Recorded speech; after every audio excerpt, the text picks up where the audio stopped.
ಉಡುಪಿಯ ಪೇಜಾವರ ಮಠಾಧೀಶ ವಿಶ್ವಪ್ರಸನ್ನ ತೀರ್ಥ ಸ್ವಾಮೀಜಿ ಈ ವರ್ಷದ ವಿಶೇಷ ವಸಂತ ಪೂಜೆಯನ್ನು ನೆರವೇರಿಸಿದ್ದಾರೆ. ಪೇಜಾವರ ಮಠಕ್ಕೆ ಒಳಪಡುವ ಮಾಂಗೋಡು ಶ್ರೀ ಸುಬ್ರಹ್ಮಣ್ಯ ದೇವಸ್ಥಾನದ ವಸಂತ ಮಂಟಪದಲ್ಲಿ ಪಟ್ಟದ ದೇವರಿಗೆ ವಿಶೇಷ ಪೂಜೆ ಸಲ್ಲಿಸಿದರು.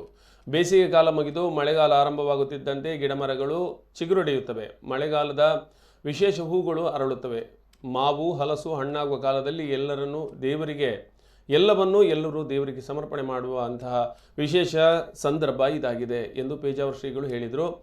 ಪೇಜಾವರ ಶ್ರೀಗಳು ನಡೆಸಿದ ವಸಂತ ಪೂಜೆಯಲ್ಲಿ ಎಲ್ಲವನ್ನ ದೇವರಿಗೆ ಸಲ್ಲಿಗೆ ಮಾಡಲಾಯಿತು. ಧಾರಾಕಾರವಾಗಿ ಸುರಿಯುವ ಮಳೆಯ ನಡುವೆ ನೂರಾರು ಭಕ್ತರು ಮಾಗೋಡು ದೇವಸ್ಥಾನದಲ್ಲಿ ದೇವರ ಮಹಾಪೂಜೆ ಮತ್ತು ಪೇಜಾವರ ಶ್ರೀಗಳು ನಡೆಸಿಕೊಟ್ಟ ವಸಂತ ಪೂಜೆಯನ್ನು ಕಣ್ತುಂಬಿಕೊಂಡರು.